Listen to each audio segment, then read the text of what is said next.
Selamat sore teman-teman semua.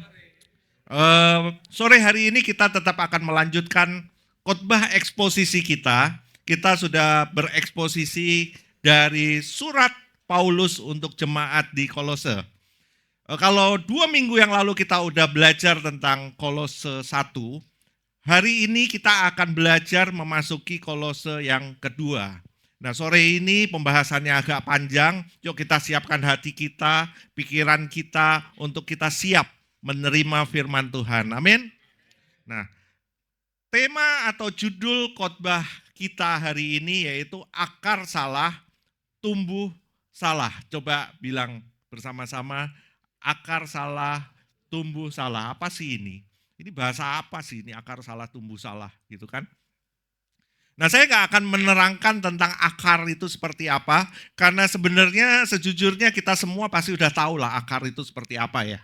Karena kita dari SD juga kita udah diajarin akar itu seperti apa, SMP diajarin akar itu seperti apa, bahkan mungkin kita juga pernah bercocok tanam mungkin, kita tahu akar itu seperti apa. Tapi apa sih, makanan apa sih ini akar salah, tumbuh salah ini?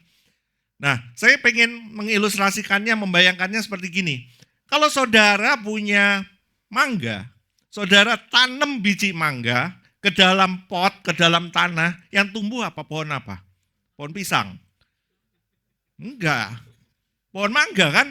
Gitu kan? Atau kalau saudara punya pohon belimbing gitu misalnya.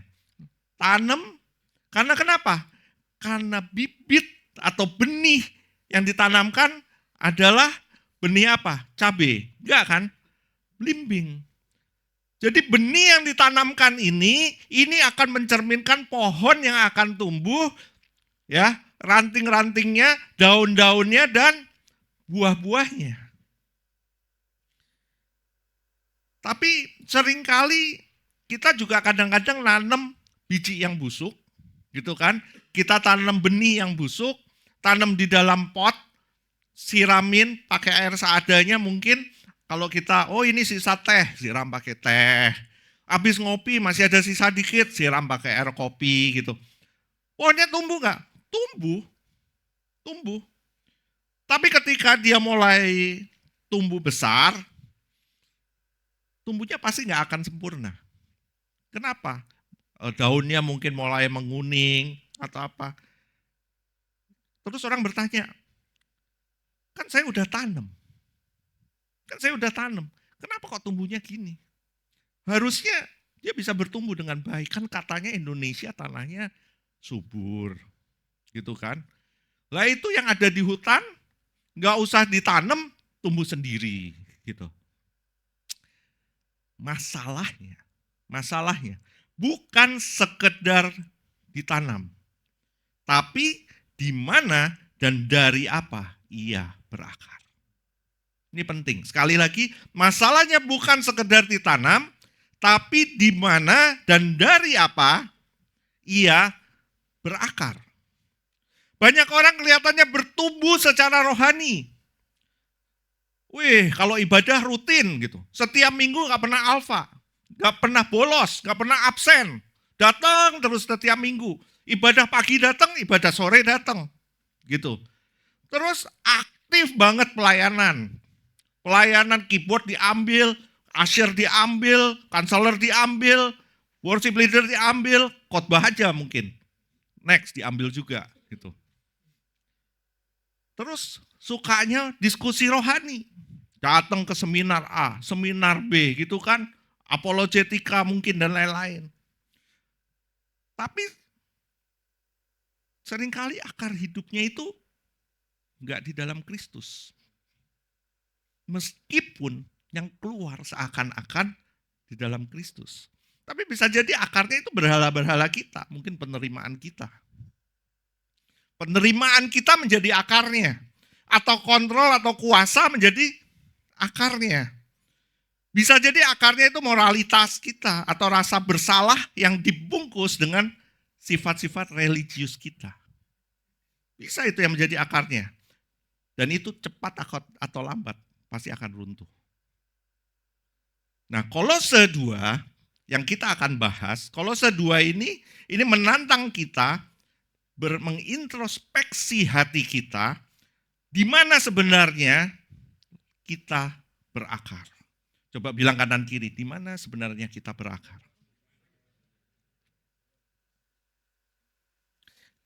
Kalau bukan dalam Kristus yang penuh hikmat dan sudah menaklukkan semua di atas kuasa salib, maka kita sedang tumbuh ke arah yang salah sebenarnya. Dan bisa mati rohani tanpa sadar. R.C. Sproul bilang gini, akar yang salah tak akan menghasilkan buah yang benar.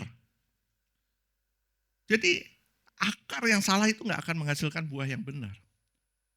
Kita seringkali menganggap akar kita Kristus. Tapi sebenarnya akar kita itu berhala-berhala kita. Yang tahu siapa?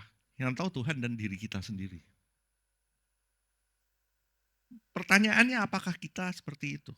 Nah sebelum saya memulai khotbah Kolose 2, ini belum mulai, ini baru introduction. Ada beberapa pertanyaan reflektif yang bisa menjadi introspeksi diri kita. Contohnya dalam minggu ini, apa yang menjadi akar pegangan saya?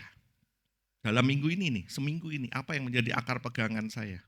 Apakah benar-benar berakal dalam Kristus atau justru membangun hidup di atas fondasi yang lain? Misalnya kekayaan, bergantung dengan kekayaan kita, moralitas, atau mungkin pelayanan kita? Apakah saya sibuk mempercantik penampilan rohani ketimbang memperdalam akar iman kepada Kristus? Itu pertanyaan loh yang kita harus jawab. Dalam hal apa saya masih seolah-olah saya belum dimatikan dan dibangkitkan bersama dengan Kristus? Apakah saya membantu saudara seiman untuk semakin dikuatkan dalam kasih dan pengertian, atau justru menjadi penghambat dengan keraguan atau sikap sinis? Termasuk untuk saudara-saudara kita seiman yang menyebalkan. Karena kan banyak banget di komunitas mungkin kita akan bertemu dengan teman-teman kita dan itu menyebalkan kadang-kadang teman-teman kita. Di satu organisasi banyak teman-teman yang menyebalkan juga. Benar nggak? Benar atau benar? Benar. Karena justru dengan orang terdekat kita akan saling menajamkan. Besi menajamkan besi, manusia menajamkan sesamanya. Justru kalau sama orang yang jauh itu gak akan jadi masalah. Kalau orang bilang peduli teing. Tapi justru kalau sama orang yang satu komunitas, satu organisasi, teman dekat, begitu ada yang nyebelin atau nyenggol berhala kita, aduh sakitnya tuh di sini. Gitu kan? Sakitnya tuh di sini. Jadi sebelum kita membuka firman dan menyelami kedalaman kasih Kristus yang membebaskan dan meneguhkan, mari kita renungkan bersama di mana letak hati, harapan, dan pijakan hidup kita saat ini. Apakah benar-benar berada di dalam Kristus dan di dalam kepenuhannya atau enggak? Yuk kita renungkan. Pertanyaan reflektif tadi itu untuk kita bisa mengintrospeksi hati kita. Amin. Yuk kita baca Kolose 1 Kolose 2 ayat 1 sampai 5. Saya baca ayat yang hitam, saudara baca ayat yang orange. Orange bukan merah, Glenn. Orange. Oke, Kolose 2 ayat 1 sampai 5. Saya yang hitam ya. Soalnya lebih jelas dari sini yang hitam. Karena itu aku mau supaya kamu tahu betapa beratnya perjuangan yang kulakukan untuk kamu dan untuk mereka yang ada di Laodikia dan untuk semuanya yang belum mengenal aku pribadi. Terhibur dan mereka bersatu dalam kasih sehingga mereka memperoleh segala kekayaan dan mengenal rahasia Allah yaitu Kristus. Sebab di dalam Dialah tersembunyi segala harta, hikmat, dan pengetahuan.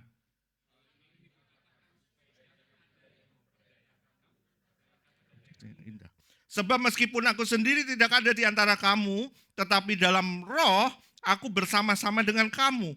Dan aku melihat dengan sukacita tertib hidupmu dan keteguhan imanmu dalam Kristus. Amin.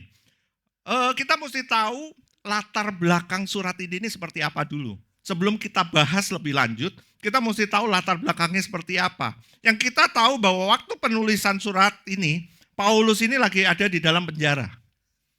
Ya, lagi ada di dalam penjara, dan dia ada di penjara bukan karena kejahatan yang dia lakukan. Enggak. Dia di dalam penjara karena Injil.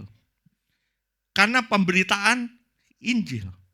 Yang pada hari itu banyak orang-orang Farisi yang tidak setuju dengan dia. Maka itu dia dipenjarakan. Nah, di dalam surat ini Paulus secara khusus menulis suratnya kepada jemaat sebenarnya yang tidak dia dirikan secara langsung. Jadi Paulus tidak mendirikan jemaat di Kolose ini, tapi dia menulis surat, bahkan ia sebenarnya nggak mengenal mereka secara pribadi loh. Jadi kalau ditanya sama Paulus siapa itu yang ada, dia nggak ngerti karena nggak mengenal secara pribadi. Ini bukan jemaatnya dia juga secara langsung. Jadi dia juga berdoa sebenarnya di sini ini untuk semua orang. Baik orang yang baik di situ maupun orang yang nggak baik di situ. Gitu. Karena dia pasti tahu di antara semua itu pasti ada yang baik dan yang nggak baik. Tapi dia berdoa untuk semuanya. Namun ia tetap merasa tanggung jawab yang mendalam atas pertumbuhan mereka dalam Kristus dan hatinya penuh dengan pergumulan. Dia bergumul untuk semuanya. Nah, hari ini kita banyak banget kan fasilitas sebenarnya. Kalau hari itu kayaknya hanya bisa tulis surat. Gitu. Selain pergi mengabarkan Injil sendiri, hanya bisa tulis surat, disampaikan surat itu. Hari ini enggak. Hari ini dengan kecanggihan teknologi yang sedemikian rupa, kita bisa lewat media sosial mungkin. Lewat media sosial kita enggak kenal sama siapa yang baca. Tapi Injil itu bisa tersampaikan dengan baik. Itu bisa kita lakukan. Dan kita juga enggak tahu followernya siapa aja yang baca, siapa aja. Enggak tahu. Tapi di sini Paulus sudah mempraktekkannya sebenarnya. Tapi dengan sungguh-sungguh. Nah, di ayat yang pertama, karena aku menghendaki supaya kamu mengetahui betapa besar perjuangan yang aku alami karena kamu. Penjelasannya gini, Paulus memakai kata itu yang ada tertulis di situ, saya nggak bisa baca, seperti pergumulan seorang atlet di arena atau seorang tentara di medan perang. Jadi ini benar-benar dia serius loh. Dia nggak main-main, nggak asal tulis surat, dia mencurahkan hatinya dengan perjuangan yang sungguh-sungguh. Kata perjuangan di situ artinya seperti itu. Dan pergumulannya bukan secara fisik, melainkan rohani lewat doa, pengajaran, dan penderitaan. Paulus hari itu sangat terbatas. Dia nggak bisa keluar. Dia menderita loh di penjara. Mungkin di penjara dia juga, penjara hari itu lebih mengenaskan dari penjara hari ini. Hari ini mungkin kamu merasa terbatas juga. Kita merasa terbatas, mungkin kesehatan kita terbatas. Mungkin usia kita terbatas. Ada yang merasa, aduh gue ini udah tua. Apa sih gimana caranya gue bisa mengabarkan Injil. Atau mungkin lokasi memengaruhi kita. Atau mungkin musim hidup kita. Atau mungkin karena perasaan gak layak. Atau perasaan masih kurang pintar mungkin. Aduh saya mau nginjil tapi saya malu. Karena saya belum pintar di dalam Injil gitu kan. Banyak loh yang gitu. Banyak yang lagi nginjil tapi gak mau nginjil karena gak pede. Takut ditanyain. Gak bisa jawab. Banyak. Tapi sebenarnya Tuhan tetap bisa pakai kita semua untuk bergumul bagi orang lain. Amin. Pelayanan itu bukan soal popularitas. Bukan soal supaya jadi terkenal. Supaya dikenal sama orang lain. Enggak. Atau pujian. Tapi iman yang setia dan kasih yang mendalam. Amin. Saya senang satu artikel. Kemarin saya baru baca di Instagram. Ada yang tulis gini. Penginjilan yang berhasil itu ketika gereja dan hamba Tuhannya itu nggak kelihatan, tapi lebih terlihat Kristusnya di situ Bukan nama gerejanya, apalagi nama hamba Tuhannya. Tapi nama Kristusnya lebih terkenal. Itulah pelayanan atau penginjilan yang sebenarnya seperti itu. Pertanyaannya ya, kita seperti itu apa enggak? Kita pengen nama Kristus yang lebih populer atau nama Revano yang lebih populer atau nama Glenn yang lebih populer? Itu kita bisa introspeksi diri kita. Ya. Kolose 2 ayat 2. Supaya hati mereka terhibur dan mereka bersatu dalam kasih dan memperoleh segala kekayaan, yaitu keyakinan, pengertian, dan pengenalan akan rahasia Allah, yaitu Kristus. Apa sih ini? Ini penjelasan bahasa masa kininya dari ayat 1 dan 2. Paulus berkata gini, aku berjuang untuk kalian meskipun aku gak kenal secara langsung. Karena aku rindu kalian merasakan kekuatan dari dalam, saling mengasihi sebagai satu tubuh, saling mengasihi sebagai satu tubuh, dan sungguh-sungguh memahami harta terbesar dalam hidup ini. Mengenal Kristus dengan keyakinan yang teguh. Jadi Paulus ini dia melaksanakan amanat agung ini dengan benar-benar serius. Dikatakan pergilah, jadikanlah semua bangsa muridku. Itu enggak peduli kita kenal atau enggak, ya. Enggak peduli siapa mereka, kita hanya mengabarkan kabar baik tentang apa yang Kristus sudah lakukan dan berdoa buat mereka. Dia juga melaksanakan kasihilah sesamamu manusia. Ini bicara tentang mengasihi sesama kita. Baik sesamamu yang baik dengan kita maupun sesama kita mungkin yang nyebelin buat kita. Itu karena mengasihi itu beda dengan suka atau enggak suka. Sekali lagi, mengasihi itu beda dengan kita suka atau enggak suka dengan seseorang. Tapi perintah mengasihi adalah mengasihi orang yang kita tidak suka sekalipun. Biarpun dia enggak saya suka. Tapi perintahnya adalah kasihilah sesamamu. Biarpun orangnya nyebelin banget, tapi perintahnya adalah kasihilah sesamamu. Mengasihi itu bukan perasaan. Jangan bawa mengasihi itu dalam perasaan kita. Mengasihi itu adalah keputusan. Keputusan kita mau mengasihi apa enggak. Gitu loh. Kalau kita tidak pernah mengambil keputusan untuk mengasihi, maka kita enggak akan pernah mengasihi. So kalau kita mau mengasihi, yuk ambil keputusan untuk kita mengasihi dulu. Bayangin kalau kita hitung-hitungan. Oh, gue suka sama Glenn, maka itu gue mau mengasihi dia. Oh, saya nggak suka sama Nenat, nggak mau mengasihi dia dulu gitu. Bayangin kalau seperti itu. Yesus mengasihi kita loh, gitu loh. Kalau berdasarkan suka atau nggak suka, waduh gawat itu. Gawat. Yesus gak akan mengasihi kita semua. Kalau dasarnya suka atau gak suka. Maka itu Yesus mengasihi kita semua yang sudah dipilihnya. Amin.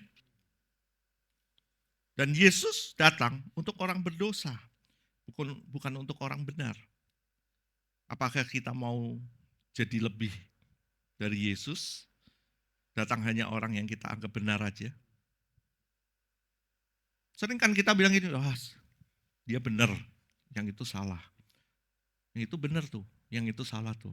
So kita mengasihi yang benar aja. Yang salah, kita gosipin. Kita gosipin terus, itu gitu sih, itu gak benar sih, gitu. Itu harus bertobat tuh, gitu. Yang benar ya kayak lu harusnya, lu gini. Gitu kan, manusia itu seperti itu. Tapi Yesus datang untuk orang berdosa. Kita ini berdosa semua. Kalau kita mau hitung-hitungan, kita gak ada yang benar. Firman-Nya bilang gak ada yang benar. Yang benar cuman aku, Yesus. Gak ada yang benar. Nah, melihat kontekstualisasi ayat ini, di zaman yang sekarang ini, Banyak banget orang yang cemas, kosong, tersesat walau punya banyak informasi. Benar nggak? Tapi Paulus menunjukkan penghiburan sejati datang bukan dari keadaan di luar. Enggak, bukan dari di luar. Bahkan Paulus lagi ada di dalam penjara hari itu. Tapi dari kekuatan hati yang diisi oleh kasih dan pengenalan akan Kristus. Kita nggak butuh lebih banyak like atau follower. Kita butuh pengertian sejati tentang siapa Kristus dan siapa kita di dalam Dia. Itu lebih penting. Lebih penting dari berapa banyak follower yang ada di IG kita. Berapa banyak waktu kita posting yang nge-like kita. Itu lebih penting. Kasih dan pengenalan akan Kristus. Lebih penting pengertian sejati tentang siapa Kristus dan siapa kita di dalam Dia. Dan juga kesatuan dalam gereja sangat diperlukan. Kan ini dibilang bahwa ayatnya tadi bahwa bicara tentang kesatuan tubuh Kristus. Kesatuan tubuh.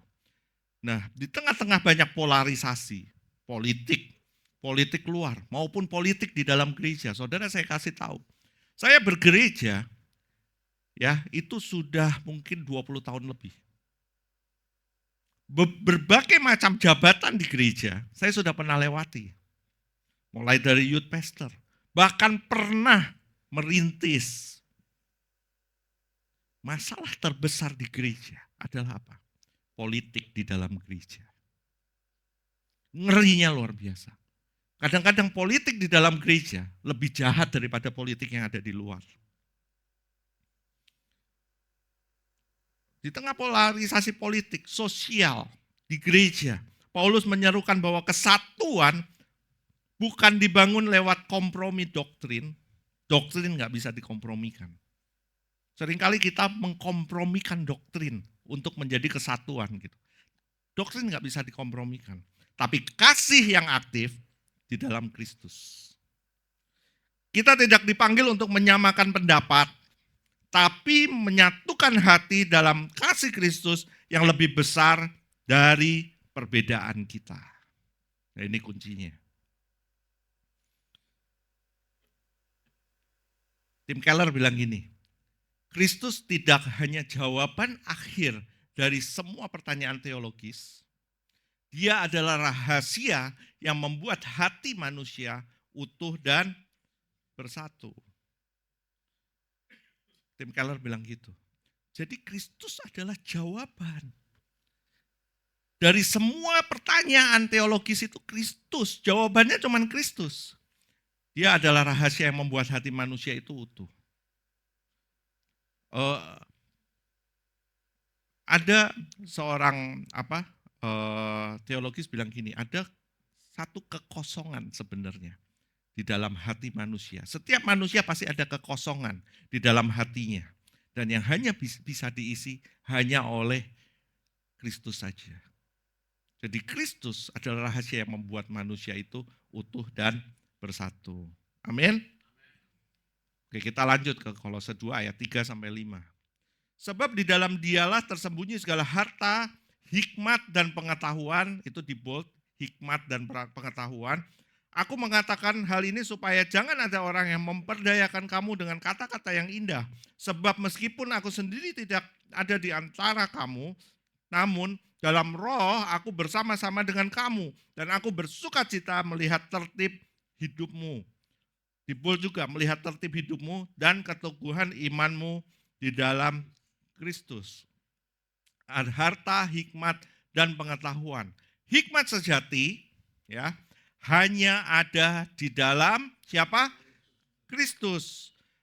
Paulus menyatakan bahwa harta, hikmat, dan pengetahuan tersembunyi di dalam Kristus. Bukan sekedar informasi, tetapi kebenaran yang memberi hidup. Dunia ini sekarang banyak banget informasi. Kita gampang banget dapat informasi. Ada Google, ada ChatGPT hari ini, gitu kan? Ada YouTube. Tapi kita lapar bukan cuma akan jawaban, melainkan dari keutuhan jiwa kita ini loh. Kita lapar sebenarnya dari situ. Agustinus bilang gini, hati kami gelisah sebelum beristirahat dalam Engkau. Kita punya banyak akses, tapi minim arah. Pertanyaannya adalah, apakah kita sungguh-sungguh percaya bahwa Kristus cukup? Sekali lagi, apa kita sungguh percaya bahwa Kristus cukup sebagai sumber hikmat, atau kita hanya mendekati Dia ketika yang lain gagal? Seringkali itu kita datang kepada Kristus kalau pengharapan kita dengan yang lain gagal. Pertanyaan pada diri kita, apakah Kristus cukup? Atau Kristus itu jadi cadangan? Seringkali Kristus jadi cadangan. Padahal Kristus itu harusnya menjadi satu keutuhan di dalam hidup kita, di dalam jiwa kita. Amin. Berikutnya ayat 4. Waspada terhadap rayuan kata-kata indah. Paulus memberi peringatan, ada orang yang akan memperdaya dengan retorika dan argumen pintar. Konteks masa kininya gini, siapa mereka yang memberikan retorika dan argumen pintar, memperdaya dengan retorika dan argumen pintar? Hari ini banyak banget influencer rohani.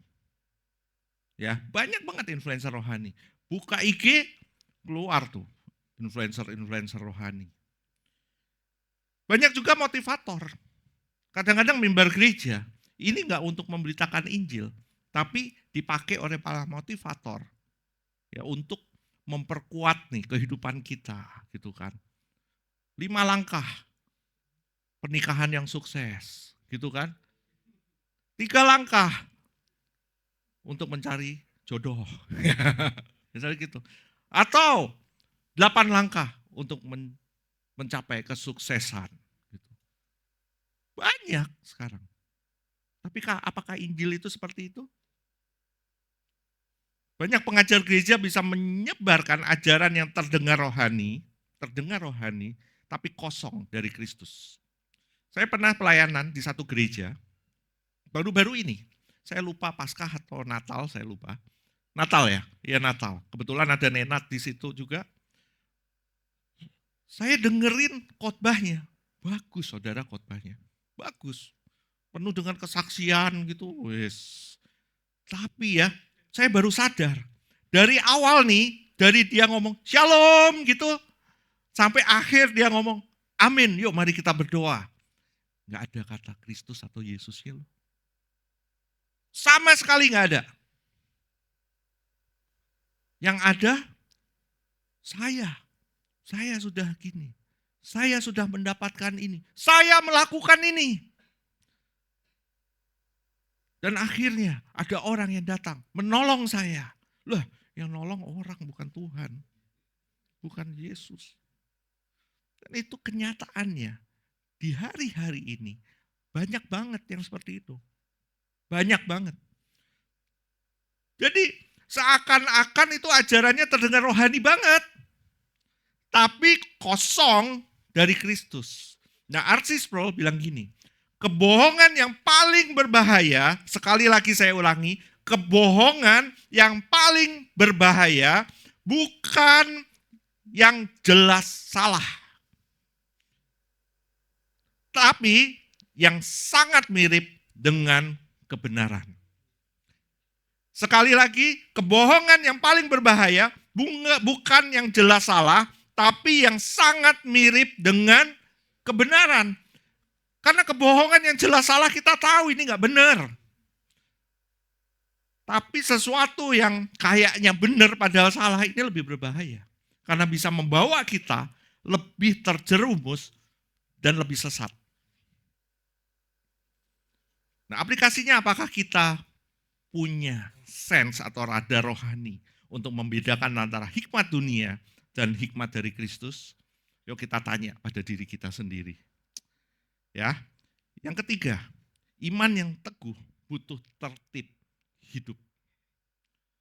Paulus memuji mereka bukan hanya karena iman, tetapi karena tertib hidup mereka. Gaya hidup yang konsisten, teratur, dan terarah pada Kristus. Nah ini, gereja, kalau gereja yang titelnya kasih karunia, ya, seringkali dia menghindari yang namanya tertib hidup ini. Tertib hidup ini bisa dikatakan artinya disiplin rohani. Seringkali kita menghindari ini. Gereja-gereja yang basisnya kasih karunia. Grace Church itu biasanya menghindari ini. Kenapa? Karena nggak bisa, itu legalis itu. Di dalam Kristus dia yang udah menang. Dia yang udah mengalahkan segala sesuatu yang legalis itu. Kita nggak bisa legalis. No. Paulus bilang, iman yang teguh butuh tertib hidup. Nah, disiplin rohani atau tertib hidup ini sebenarnya bukan legalisme. Itu seperti akar bagi pohon iman yang kuat. Akarnya kuat, pohonnya akan kuat. Badai datang, dia akan tetap berdiri teguh. Tapi akar yang nggak kuat, ada badai sedikit, pohonnya akan ambruk.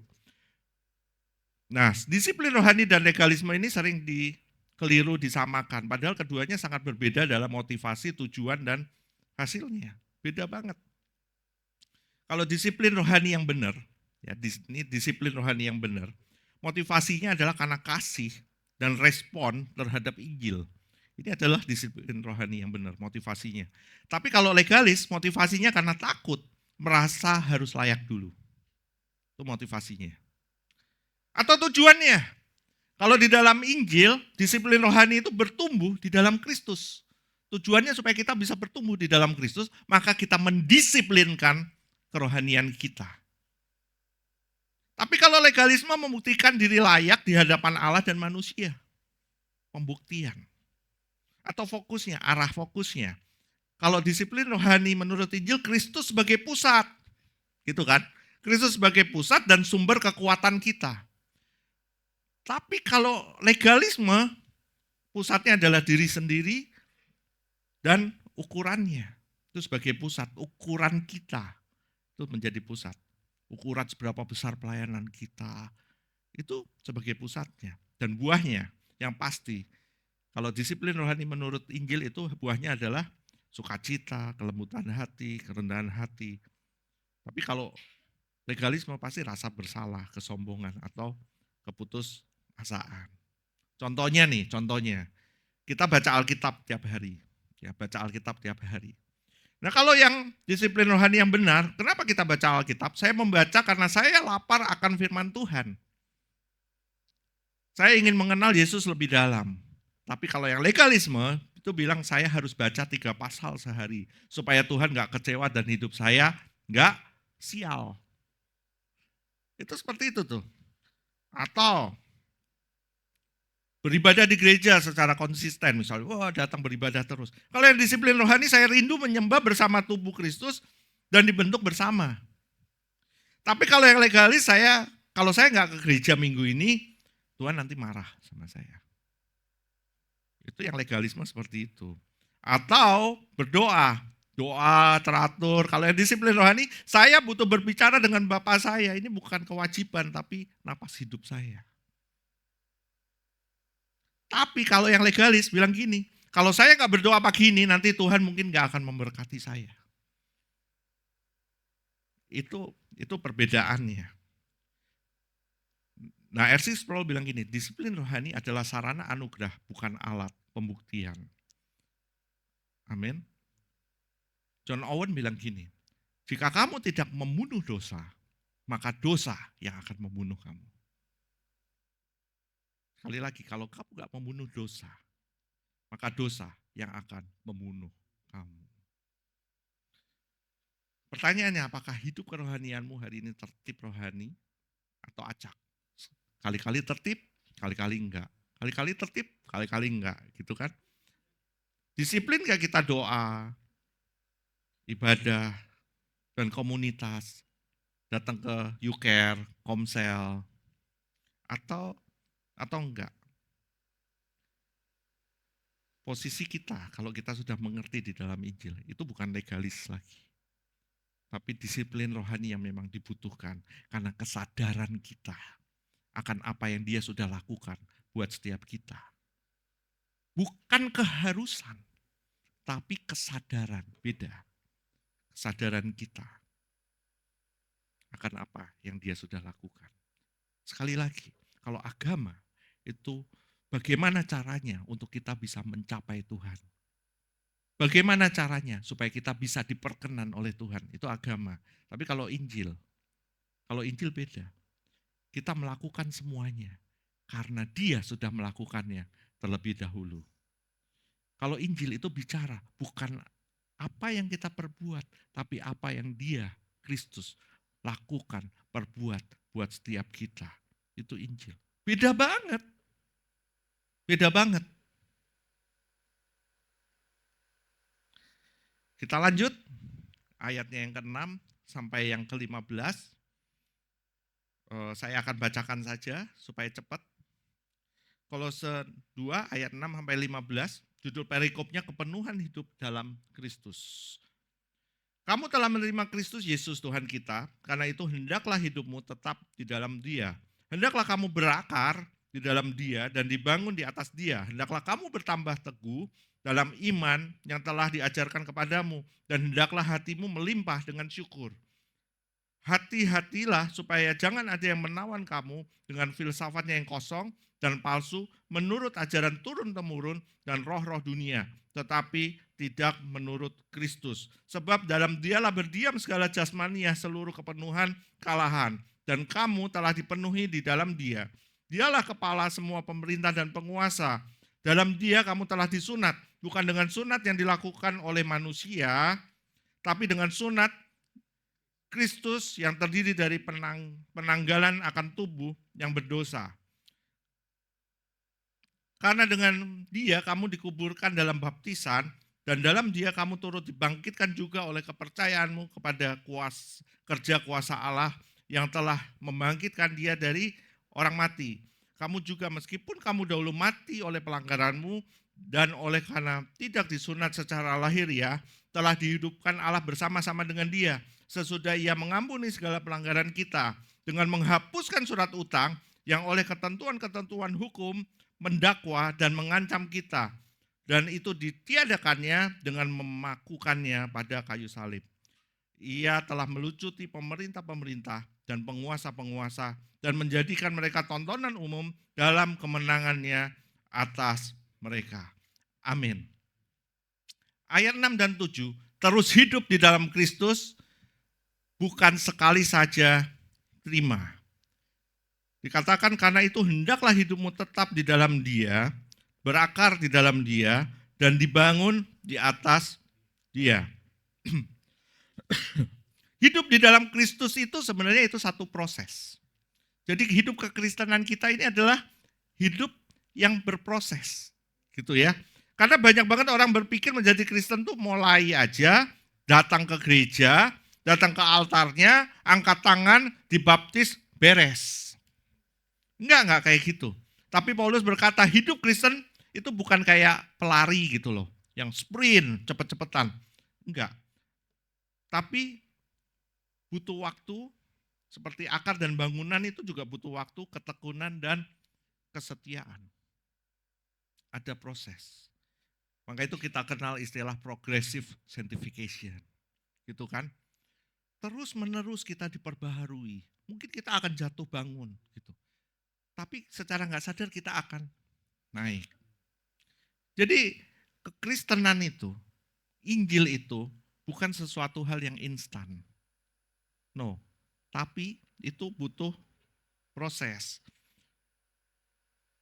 Ilustrasinya ada anak yang belajar piano, awalnya semangat, tapi dia nggak disiplin, dia nggak pernah belajar lagi, akhirnya ya stagnan, nggak bisa apa-apa, gitu kan? Saya punya kesaksian. Dulu saya itu dulu pernah belajar musik, teman-teman. Saya pernah belajar gitar. Orang tua saya beliin gitar, saya waktu SMP saya belajar gitar, saya les gitar, ya. Tapi puji Tuhan loh, sampai hari ini saya nggak bisa main gitar. Diajarinnya gitar klasik, waduh, itu metik not aja, itu bisa 3 bulan. Jadi nggak main kunci, main not. Saya main gitar hari ini bisa, cuman nyanyiin satu lagu doang. Apa? Sol mi mi fa re re do re mi fa sol sol sol sol mi fa re re do mi sol sol do re re re re re mi fa mi fa sol sol mi fa re re do mi sol sol do. Bener ya? Nah, gitu. Cuman itu doang. Gitu. Hasilnya karena kenapa? Karena nggak tekun, karena nggak mendisiplinkan diri. Jadi hasilnya hari ini saya nggak bisa main gitar. Saya juga pernah les nyanyi. Kok ketawa? Serius, saya juga pernah les nyanyi. Tapi baru sebulan gurunya ini stres. Akhirnya nggak jadi gitu kan. Jadi gitu, seperti sebuah pohon yang tampak indah di atas tanah, tapi kekuatannya justru ada pada akarnya yang tersembunyi sebenarnya. Nah, banyak orang Kristen sebenarnya hanya daun dan ranting. Sekali lagi, banyak orang Kristen sebenarnya hanya daun dan ranting. Tanpa akar dalam firman, doa, dan komunitas. Banyak orang Kristen cuma kelihatan tampak luarnya aja. KTP-nya aja Kristen. Tapi sebenarnya akarnya itu nggak dalam Kristus, akarnya nggak kuat. Di dalam Injil kita harus punya akar yang kuat, yaitu siapa? Kristus itu sendiri. Charles Spurgeon bilang gini, berada di dalam Kristus adalah sumber kehidupan orang Kristen. Amin. Kita sebenarnya diciptakan untuk bertumbuh dalam relasi dengan Allah. Tapi karena kejatuhan manusia, kita kehilangan akar. Sehingga kita mencoba hidup mandiri dari Allah.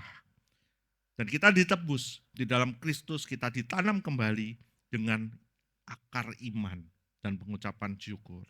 So kita terus bertumbuh dalam keteguhan karena kita hidup di dalam Dia. Pertanyaannya, apakah hidup rohaniku hanya permukaan? Yuk kita jawab bareng-bareng. Kita refleksikan hati kita, merefleksikan, kita introspeksi hati kita. Apakah hidup rohaniku hanya permukaan atau benar-benar berakar? Apakah hidup kita hari ini berakar dalam Kristus? Ataukah hanya bertumbuh pada momen-momen emosional tanpa pertumbuhan yang nyata? Apa yang paling mengganggu pertumbuhan rohani saya hari-hari ini?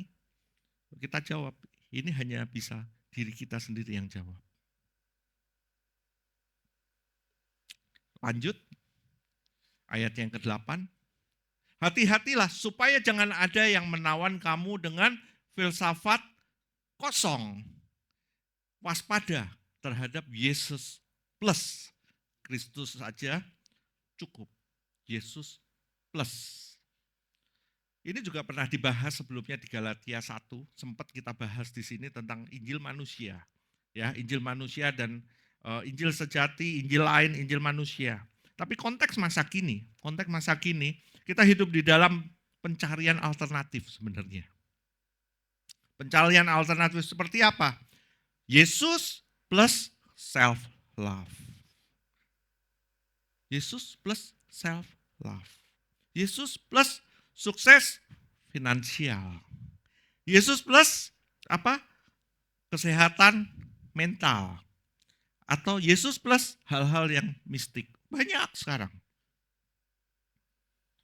Tapi Paulus berkata, Kristus bukan bagian dari solusi. Sekali lagi, Kristus bukan bagian dari solusi. Dia adalah keseluruhan jawaban sebenarnya. Maka itu sekali lagi, bukan kita yang melibatkan Tuhan. Nah, hati-hati dengan kata-kata ini. Bukan kita yang melibatkan Tuhan. Siapa kita melibatkan Tuhan? Tapi Dia yang melibatkan kita dalam pekerjaannya. Maka itu kita bisa mengucap syukur. Atau ada kata-kata lagi. Tuhan tidak akan memberi beban melebihi kekuatanmu. Kayaknya ini asik. Siapa yang setuju dengan kata-kata ini? Tuhan tidak akan memberi beban melebihi kekuatanmu. Wih, nggak ada yang angkat tangan loh. Hebat di sini. Ya udah, amin, selesai. Ini kayaknya benar gitu. Padahal ini setengah benar. Ini bisa menyesatkan jika kita pahami secara salah sebenarnya. Pertanyaannya bagaimana coba para martir? Ya, para martir, apakah beban mereka itu nggak melebihi kekuatannya? Saya yakin pasti bebannya itu melebihi kekuatannya. Bagaimana orang yang sakit keras, yang udah nggak tahan, kesakitan, terus pada akhirnya, aduh kalau bisa saya disuntik mati aja deh. Bagaimana dengan orang-orang seperti itu? Ini sering dikutip sebagai penghiburan. Perkataan ini seringkali jadi penghiburan, tapi sebenarnya bukan itu yang Alkitab ajarkan secara utuh. Enggak. Nah biasanya kita ngomong Tuhan tidak akan memberi beban melebihi kekuatanmu itu, ayat rujukannya ada di 1 Korintus 10 ayat 13. Ya, yang bilang gini, pencobaan-pencobaan yang kamu alami adalah pencobaan biasa. Ya, gitu kan seringkali itu. Yang tidak melebihi kekuatan manusia, sebab Allah setia, dan karena itu ia tidak akan membiarkan kamu dicobai melampaui kekuatanmu. Ini ayat yang biasa kita pakai. Padahal konteks ayat ini sebenarnya bukan tentang itu. Konteks ayat ini adalah tentang pencobaan terhadap dosa. Bukan tentang penderitaan hidup kita atau beban emosional kita. No, bukan. Jadi nggak ada yang salah teman-teman. Kalau kamu berdoa, terus kamu bilang Tuhan, aku nggak kuat Tuhan. Tuhan, beri aku kekuatan. Tuhan, aku butuh kekuatannya daripada Engkau. Gak ada yang salah dengan itu. Ketika kita berdoa, kita berseru kepada Tuhan. Kita bisa berseru apa saja. Karena dia Bapa kita. Seperti seorang anak kepada bapaknya. Bisa ngomong apa aja. Gak ada yang salah dengan itu. Mengapa kalimat itu bisa salah arti? Karena menyiratkan bahwa manusia bisa mengandalkan kekuatannya sendiri. Tuhan tidak akan memberi beban melebihi kekuatanmu. Berarti kita punya kekuatan. Kekuatan dari diri kita sendiri. Gitu kan? Menyiratkan bahwa manusia bisa mengandalkan kekuatannya sendiri. Ini bertentangan dengan Injil dalam banyak situasi. Beban hidup memang lebih besar dari beban hidup itu bisa lebih besar dari kekuatan kita. Supaya kita belajar bergantung pada Allah bukan pada diri sendiri. Dan ini juga bisa mendorong orang untuk menyembunyikan penderitaan. Banyak orang yang merasa gagal karena nggak kuat. Gagal karena nggak kuat menghadapi beban. Padahal justru di dalam kelemahan mula itu jalan kuasa Allah. 2 Korintus 12 ayat 9. Jadi, ya kalau kita punya beban, kita nggak kuat, kita teriak sama Tuhan. Nggak apa-apa. Nggak apa-apa. Nah apa yang benar menurut Alkitab? Paulus di dalam 2 Korintus 1 ayat 8 sampai 9 bilang gini, kami mau saudara-saudara supaya kamu mengetahui akan penderitaan yang kami alami di Asia Kecil. Paulus menderita. Beban yang begitu berat menimpa kami. Sehingga kami putus asa bahkan akan hidup kami. Putus asa bahkan akan hidupnya. Putus asa, udah gak kuat Paulus. Paulus jujur bebannya melebihi kekuatannya sendiri. Tapi ia melanjutkan gini, tetapi hal itu terjadi supaya kami jangan menaruh kepercayaan kepada diri kami sendiri, tetapi hanya kepada Allah.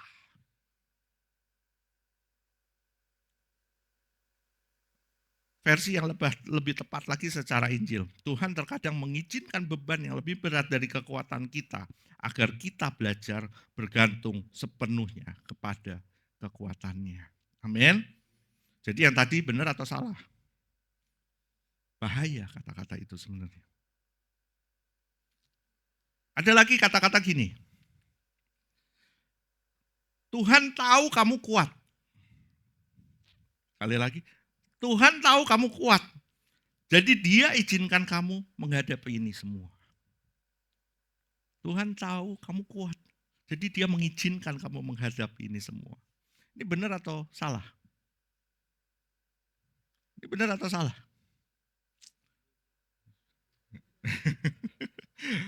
Pinter, Soalnya kalau tanya gini pasti salah, gitu kan jawabannya kan. Kesannya beban datang karena kita sanggup, bukan karena Tuhan setia. Kebenarannya Tuhan izinkan pencobaan bukan karena kita kuat, tapi supaya kita menemukan kekuatannya di tengah kelemahan kita. Versi yang lebih tepatnya, Tuhan tahu kita lemah.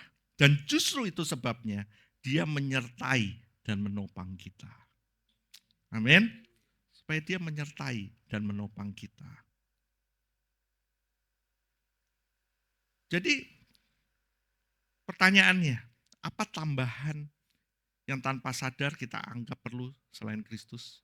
Ada enggak dalam hidup kita? Ada enggak tambahan yang kita anggap perlu di luar Kristus?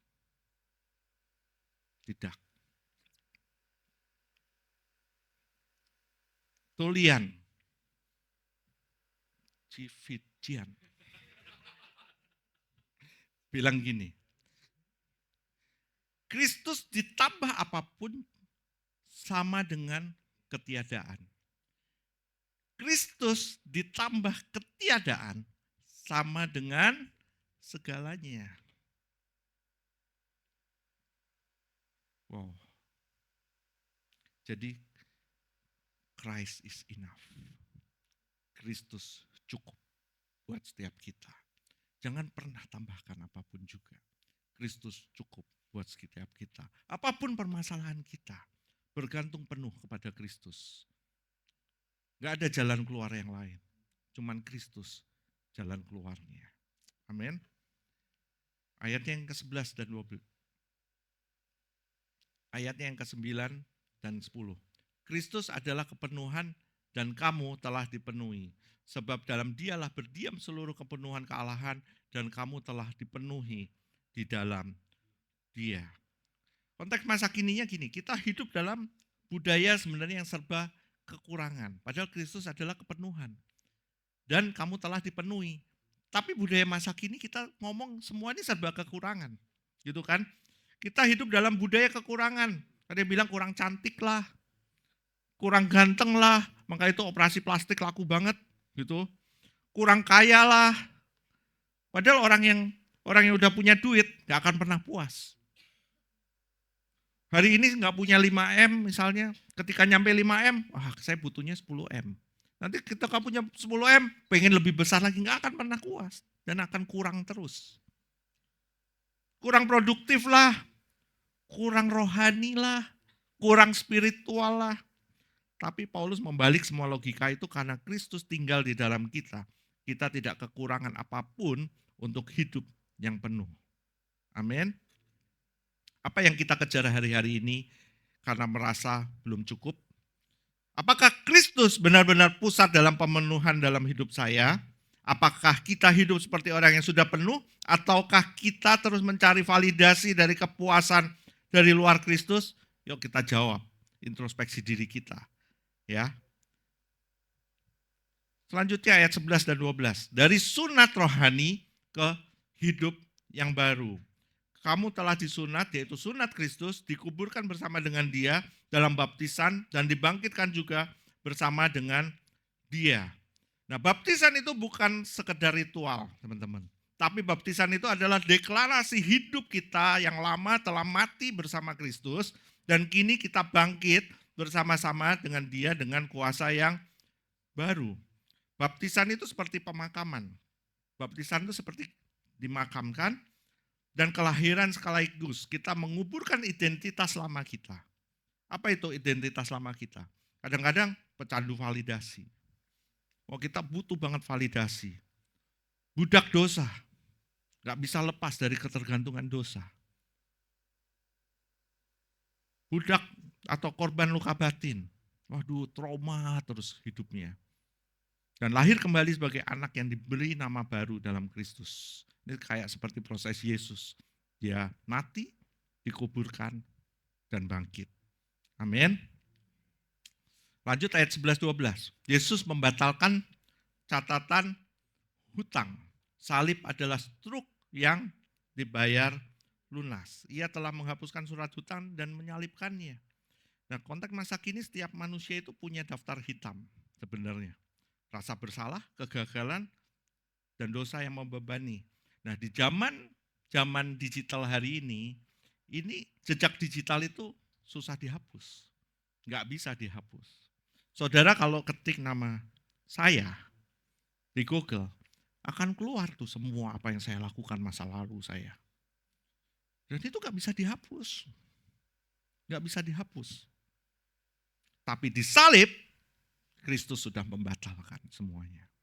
Dia nggak menyimpannya untuk dibuka nanti. Nggak akan dibuka. Dia sudah menyobeknya sampai habis. Bayangin kalau ada hutang besar, miliaran, terus tiba-tiba ada orang yang datang, terus dia bilang, aku mau bayarin itu semua utang. Terus dia kasih kwitansi, surat lunas. Kwitansi lunas. Nah itu, lunas itulah salib. Kita sudah lunas. Salib yang membebaskan. Kristus menang untuk kita. Yesus tidak hanya mengampuni dosa, dia membatalkan hutang kita, mengalahkan musuh rohani, dan menyalibkan segala yang menuduh. Dia membayar utang yang tidak dia miliki karena kita berutang utang yang tidak dapat kita bayar. Kita nggak bisa bayar. Itu adalah prinsip substitusi penal. Sinclair Ferguson bilang gini, dosa-dosa kita tidak hanya ditutupi, dosa-dosa itu dipaku di kayu salib, tidak akan pernah bangkit lagi. Udah dipaku di atas kayu salib. Dosa-dosa kita semua. Nah, prinsip substitusi penal ini sangat penting, teman-teman, sangat penting. Karena inilah pertukaran yang sebenarnya terjadi. Apa itu substitusi penal? Yesus mati di tempat kita, memikul hukuman yang seharusnya kita tanggung. Hukuman dosa tak hanya diabaikan, tapi dihukumkan di dalam tubuh Kristus. Itu substitusi penal. Jadi sebenarnya waktu manusia diciptakan, kita diciptakan bebas dan utuh di hadapan Allah. Tapi karena kejatuhan manusia, kita diperbudak oleh dosa, diikat hutang moral dan rohani. Waktu Kristus datang menebus kita, Kristus menanggung semua dosa kita dan menyalibkan tuduhan atas kita.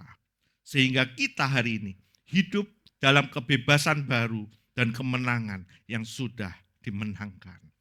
Amin.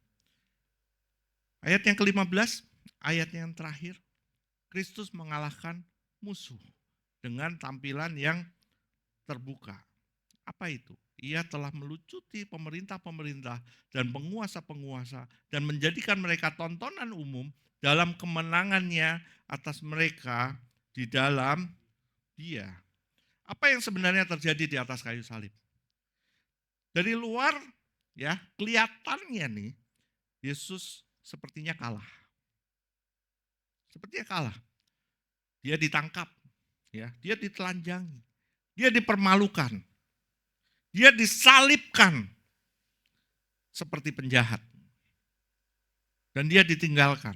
Namun di balik semua itu sebenarnya ada kemenangan yang menyeluruh, kemenangan kosmik itu yang sedang terjadi. Sehingga Yesus itu bukan korban. Dia adalah penakluk. Salib bukan panggung kekalahan, tapi salib adalah tahta kemenangan. Amin. Dia sudah melucuti pemerintah dan penguasa. Ya. Seperti kita belajar di U-Class, bahwa dia udah menang terhadap semua kuasa-kuasa, kuasa-kuasa gelap, kuasa-kuasa iblis. Dia sudah menang. Udah nggak ada giginya lagi. Iblis sudah nggak ada giginya lagi. Iblis sudah ompong. Gitu ya. Kata melucuti di sini, ini artinya mencopot senjata atau otoritas mereka. Mereka dulu punya kuasa untuk menuduh dan mengikat kita karena dosa. Tapi saat Kristus menanggung hukuman dosa di atas kayu salib, mereka kehilangan senjatanya. Ia menghapuskan surat utang dan menyalibkannya di dalam Kolose 2 ayat 14. Jadi tuduhan itu sudah tidak berlaku lagi. Tim Keller bilang gini, salib adalah kekalahan terbesar iblis yang disamarkan sebagai kelemahan terbesar Tuhan. Sekali lagi, salib adalah kekalahan terbesar iblis yang disamarkan sebagai kelemahan terbesar Tuhan. Nah, kekuatan pada penebusan salib Kristus. Kristus menanggung hukuman kita. Kristus mengalahkan musuh-musuh kita. Kita tidak lagi diperbudak oleh dosa, korban masa lalu. Kita adalah orang yang bebas di dalam Kristus hari ini. Amin. Pertanyaannya, apakah kita sudah terbebas hari ini? Apakah kita masih punya feeling nih rasanya, kita udah bebas hari ini. Setan udah gak punya lagi hak hukum atas kita. Dunia boleh menuduh, tapi Kristus sudah menang. Kita hidup bukan dari rasa takut, tapi dari kemenangan salib. Martin Luther bilang gini, setan adalah musuh yang telah dikalahkan. Ia mungkin menggonggong dan menuduh, tapi taringnya telah dipatahkan di Kalvari. Sinclair Ferguson bilang, Injil tidak hanya menyucikan kita, ia membungkam setiap musuh yang ingin mengutuk kita. Apakah saya hidup dalam kemenangan salib hari ini? Atau masih takut pada tuduhan masa lalu? Apakah kita menyadari bahwa musuh terbesar saya sudah ditaklukkan oleh Kristus? Seringkali kita nggak menyadari loh bahwa musuh terbesar kita itu sudah ditaklukkan oleh Kristus di atas kayu salib. Seringkali kita nggak menyadari. So, Injil bukan hanya tentang pengampunan. Ini tentang pertukaran identitas, posisi, dan masa depan. Salib bukan hanya simbol kasih, akan tetapi salib juga merupakan panggung keadilan, tempat penebusan legal terjadi. Di kayu salib terjadi pertukaran terbesar sepanjang sejarah manusia. Yesus Kristus tidak hanya mati untuk kita, tapi mati menggantikan setiap kita. Ia menanggung hukuman penuh yang seharusnya jatuh ke atas kita karena dosa dan pelanggaran kita terhadap Allah. Surat hutang rohani yang isinya penuh dengan kegagalan, moral, dan hukum kita ditulis jelas dan tak terbantahkan. Sudah diambil alih dan dipatkukannya di atas kayu salib. Sampai tak ada lagi yang bisa menuduh. Dalam tindakan kasih dan keadilan itu, Kristus tidak hanya menghapuskan kutuk yang menindas, tapi melucuti kuasa-kuasa gelap yang selama ini membelenggu hidup kita dan menjadikannya tontonan kekalahan. Kita yang dulunya mati secara rohani, gak ada harapan, dan terasing dari Allah, dihidupkan kembali di dalam Dia, diberikan hati yang baru, bukan sekedar agama formal, tapi hubungan sejati dengan Allah yang penuh dengan kuasa. Kristus tidak sekedar membersihkan masa lalu kita. Dia memberi kita status yang baru, otoritas yang baru, dan kehidupan yang baru. Salib bukan hanya tempat pengampunan. Itu adalah keadilan Allah dan panggung kemenangan surgawi, di mana kita yang tak layak ditukar tempatnya dengan anak Allah sendiri. Terjadi saat kita mendengarnya dan mengenal kasih karunia Allah yang sebenarnya. Amin. Sebelum saya tutup firman hari ini, ada beberapa pertanyaan reflektif yang kita jawab. Itulah Injil dan itulah cinta yang tidak bisa dibayar kembali, hanya bisa disambut dengan iman dan syukur yang tak ada habis-habisnya. Ada 7 pertanyaan reflektif. Yuk kita jawab dari hati kita yang paling dalam. Kita jawab dengan kejujuran hati kita. Apakah saya benar-benar seperti orang yang sudah ditebus? Atau masih merasa terikat oleh masa lalu yang sebenarnya sudah disalibkan bersama dengan Kristus? trauma-trauma kita mungkin. Penuduhan-penuduhan terhadap hidup kita. Rasa nggak aman karena trauma. Rasa nggak aman karena apa yang sudah kita lakukan di masa lalu. Rasa nggak aman atau mungkin karena dosa-dosa yang kita sadari kita masih perbuat hari ini. Apa saja surat hutang yang diam-diam masih saya simpan. Kesalahan lama, rasa bersalah yang belum selesai, siapa yang saya izinkan untuk terus menuduh saya? Jika saya percaya bahwa Kristus telah melucuti kuasa gelap, mengapa saya masih memberi mereka ruang dalam pikiran, kecemasan, atau kebiasaan saya? Apakah saya menjalani kehidupan rohani hanya sebagai rutinitas lahiriah, atau saya sungguh telah mengalami sunat hati dan hidup baru yang berakar dalam Kristus? Yuk kita jawab bersama-sama dalam hati kita. Menjadi bagian introspeksi dalam hidup kita.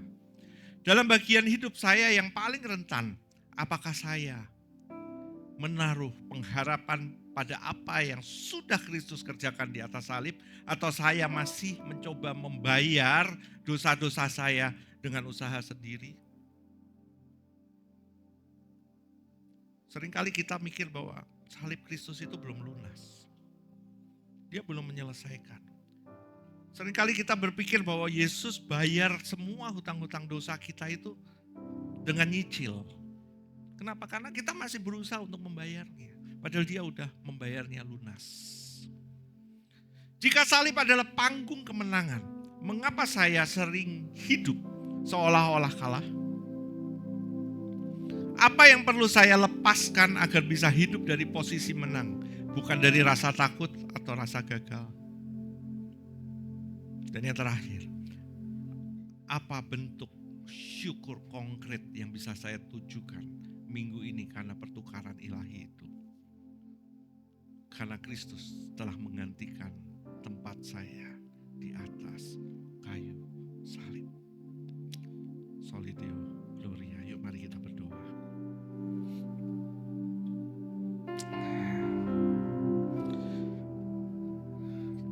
Thank you Lord. Terima kasih Tuhan.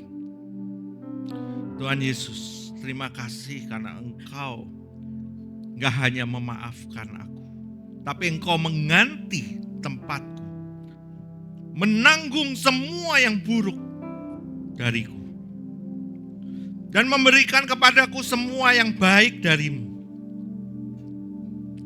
Aku mengakui terlalu sering aku lupa bahwa surat hutangku telah dipakukan di atas kayu salib.